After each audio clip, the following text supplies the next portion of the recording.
Halo, Culprit. Pace bene, masih di Mea Culpa. Tadi saya membuka satu ruang di kolom komentar untuk memberi kritik terhadap gereja, entah itu secara personal umat Katolik, entah itu umatnya, entah itu pastornya, lalu mengkritik sebagai institusi, sebagai gereja, apa yang sudah gereja lakukan, apakah masih ada yang kurang, atau jangan-jangan ada yang berlebihan untuk dilakukan. Di kolom komentar ini saya masih beri ruang. Mumpung kita punya ruang publik untuk berbicara tentang iman kita, tentang gereja kita, barangkali ada yang terinspirasi untuk memulai dari hal yang sederhana. Di sini saya mau mengungkapkan hal aktual yang disampaikan oleh umat Katolik tentang gerejanya, tentang orang-orang di dalam gereja. Mana tahu kita mau memperbaiki diri atau memperbaiki konsep, atau mana tahu terinspirasi untuk menyampaikan langsung ke pastor paroki atau ke uskup. Who knows? Kita hanya bisa membuat satu publik opini, membangun opini publik, lalu mencoba menyampaikannya. Sekali lagi, kita mau membangun gereja sebisa mungkin. Sekalipun kita umat biasa atau pastor-pastor yang tidak selalu bisa bersuara secara global, tetapi kita mau membangun gereja dari hal yang sangat sederhana. Oke, saya mencoba mereview beberapa komentar yang menurut saya briliant di beberapa bagian. Oke, yang pertama, saya coba melihat yang menarik menurut saya. Oke, soal kunjungan pastor. Di satu sisi dikatakan pastor sekarang malas-malas berkunjung ke rumah umat. Waktu dia di desa, dia suka sekali berkunjung. Setelah dia di kota, malas berkunjung, di comfort zone, di zona nyamannya. Ada kemungkinan ini benar, dan ada kemungkinan tidak benar. Sekali lagi, ini menyangkut menyangkut pribadi dari imamnya. Saya pikir ini satu koreksi yang bisa juga diperhatikan. Meskipun secara situasional harus kita lihat di situasi pandemi, apakah orang dengan gampang menerima tamu, atau masih percayakah kita di masa sekarang ini untuk menerima orang di rumah kita. Lalu yang menarik untuk saya, ada komentar yang berimbang yang mencoba memberikan pandangannya, dan saya pikir ini disampaikan oleh umat langsung dan baik untuk saya sampaikan. Pertama, komentar dari seorang komentator, tidak usah saya sebut nama, bisa baca di video sebelumnya di komentarnya. Dia mengutip apa yang dikatakan oleh John F. Kennedy. Jangan tanyakan sebenarnya apakah ini John F. Kennedy atau Washington, George Washington atau siapa. Jangan tanyakan apa yang gereja lakukan kepadamu, tapi tanyakan apa yang kamu lakukan untuk gereja.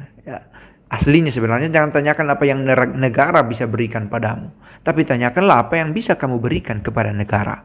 Nah, dia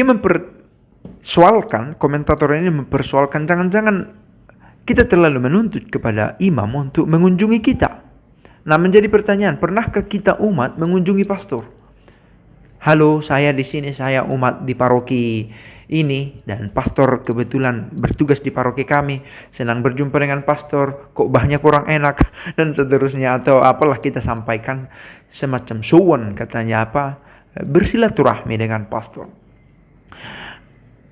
Mungkin ada penghalang, boleh juga diberitahu di komentar ini. Rasanya tidak nyaman, pastoran itu terlalu eksklusif, terlalu tertutup untuk dikunjungi oleh umat. Mana tahu.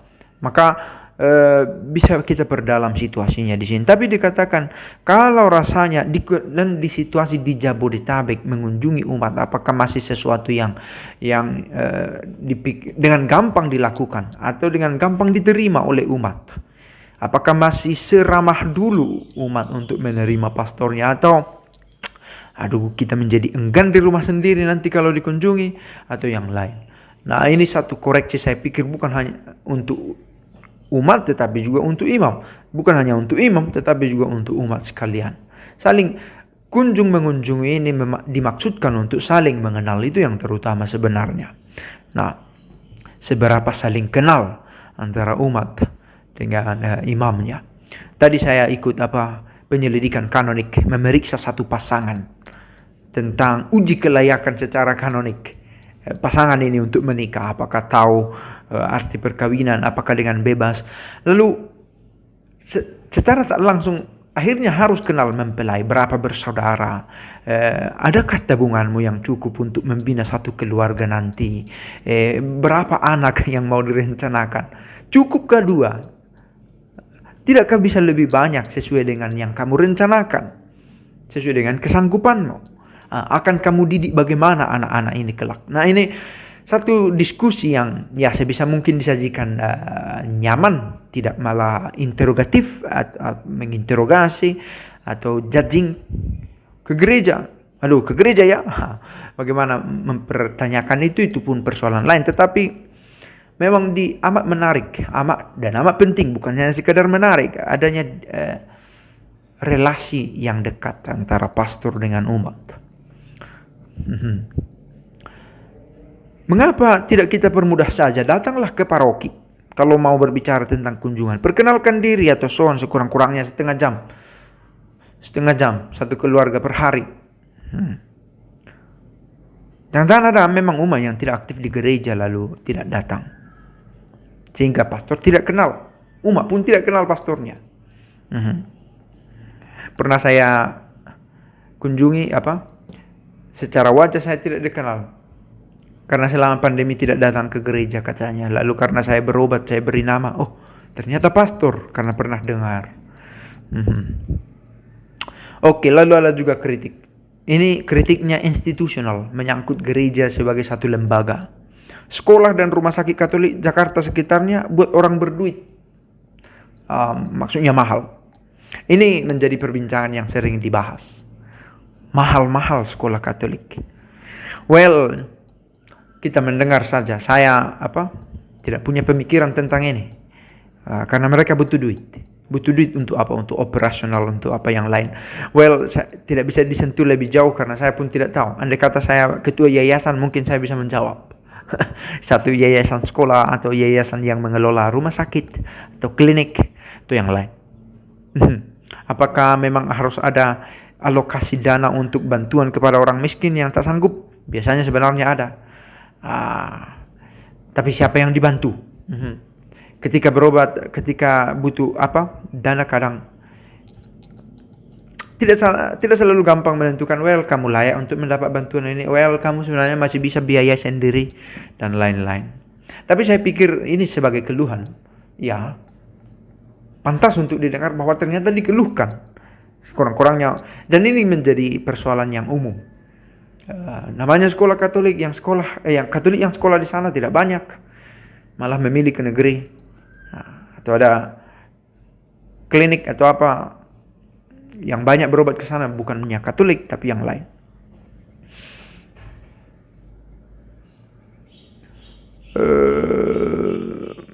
Memang dikatakan ada juga kesulitan untuk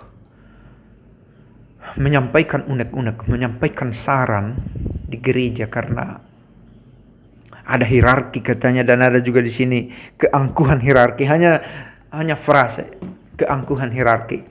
Well, bisa didalami lagi dalam rupa apa begitu ya, sehingga memang benar-benar kritik yang bisa dikritisi lagi. Well, kritiknya ini terlalu subjektif atau terlalu general, atau benar juga memang harus diperbaiki bagian ini supaya jangan ada keangkuhan di bagian ini. Oh, itu bukan keangkuhan, itu administrasi yang harus dipenuhi misalnya.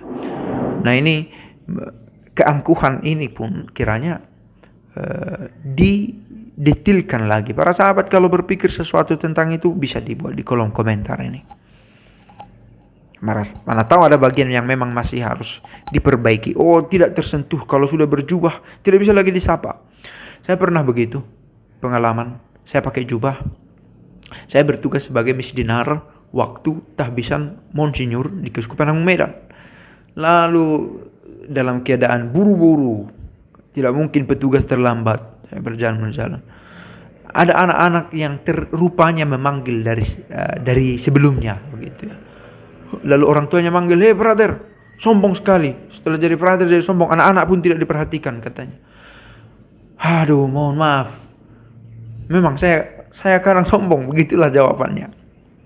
Apalagi mau dikatakan karena memang tidak ditanggapi. Kita tidak mau berdalih, memang ada saat ketika kita tidak begitu ramah dengan orang. Ketika kita tidak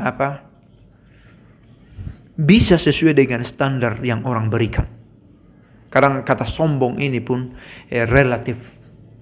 Dan boleh jadi benar karena kefraterannya, karena jubah yang melekat.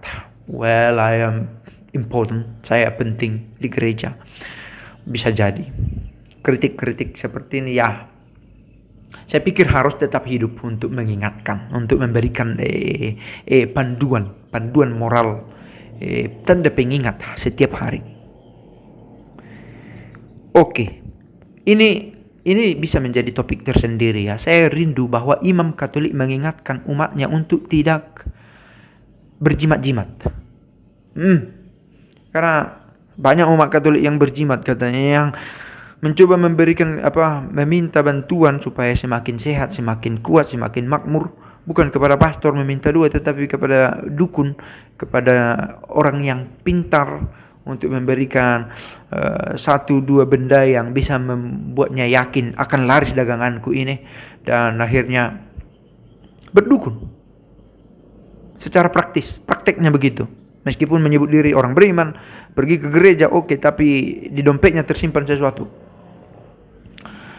Sedemikian terobsesi untuk mendapatkan untung lebih, untuk lebih diperhatikan orang, untuk sukses dalam pergaulan, sampai-sampai mempercayai kekuatan lain di luar Allah yang bisa memberinya nilai plus. Oke, beberapa komentar saya pikir. Dan ada juga orang Katolik, menyebut diri Katolik, berjudi, minuman keras katanya. Oke, minuman keras dalam arti merusak tubuh, merusak keluarga, merusak semuanya. Kalau minum wine, minum tuak untuk kebersamaan, tidak untuk merugikan, menghangatkan tubuh. Kadang kita sering minum keras tidak bisa. Well, yang tidak bisa itu adalah merusak hubungan yang baik dengan Allah, merusak hubungan yang baik dengan sesama, dan merusak diri sendiri. Nah, bukan demi tuaknya, apakah kita bisa pakai pensil? Ya, mengapa tidak? Tapi kalau kita pakai pensil untuk menusuk mata orang, itu untuk menyerang, itu tidak bisa, tidak boleh. Dan sekali kita tidak mau mempersoalkan bendanya. Ganja pun dipakai untuk sebagai bius untuk penyembuh penyakit tertentu. Tapi ketika itu menjadi benda yang membuat kita adiktif, spending more time and more money, sampai mengabaikan keluarga, sampai keras hati mau bertindak kasar karena tidak terpenuhi keinginannya, nah itu menjadi persoalan. Nah, ini soal mabuk, berjudi, diingatkan. Sekalipun saya mau katakan butuh usaha ekstra ketika judi dan mabuk ini melekat dengan budaya. Saya sudah alami itu di satu stasi suku, di mana kalau ada pesta harus ada judinya, harus ada sabung ayamnya. Nah, ketika ada gereja berkata jangan, ada perasaan mereka, mengapa kamu menghalangi saya dalam budaya saya? Nah, ini pun bisa menjadi topik yang istimewa sebenarnya. Bagaimana konsep tentang berjudi atau mabuk ini dibawa dalam terang kekristenan, sehingga poin utamanya adalah untuk bersikap mencederai hubungan dengan sesama dan Allah itu tidak terjadi. Itu yang terutama. Dengan standar nilai-nilai etis yang kita miliki. Oke.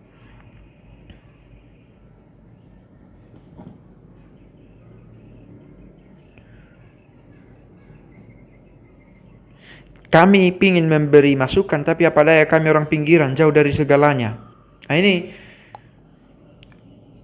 bisa menjadi ungkapan kontraproduktif.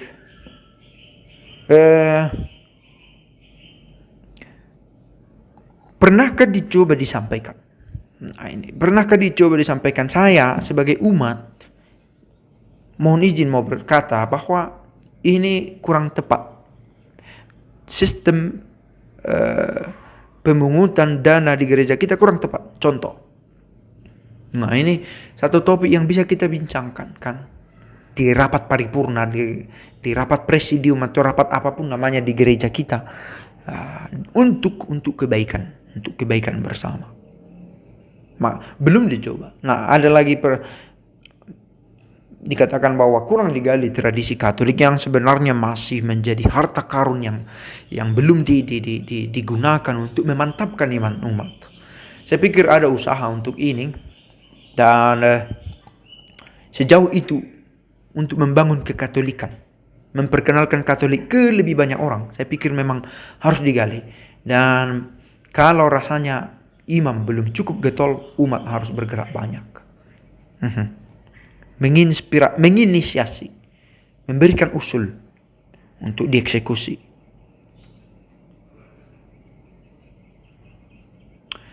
Ya, banyak juga yang berkata, gereja Katolik sudah berbuat yang baik. Ya, saya pikir itu pandangan yang optimis, dan bukan berarti dengan sendirinya kita sudah berhenti berbuat yang lebih baik lagi dan diperbaiki. Oke, para sahabat. Mana tahu video ini semakin memantapkan, menggairahkan kita untuk mendalami iman di dalam gereja Katolik. Diharapkan begitu, dan silahkan menonton video ini dan bagikan kepada orang yang lain. Dan begitu saja dulu video ini. Semoga sehat-sehat kita semua dimanapun berada, apalagi di masa pandemi ini.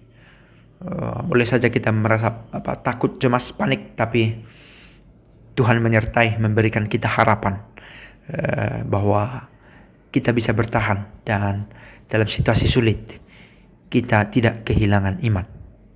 Pace bene. Salam Maria penuh rahmat, Tuhan sertamu. Terpujilah engkau di antara wanita, dan terpujilah buah tubuhmu Yesus. Santa Maria Bunda Allah, doakanlah kami yang berdosa ini sekarang dan waktu kami mati. Amin.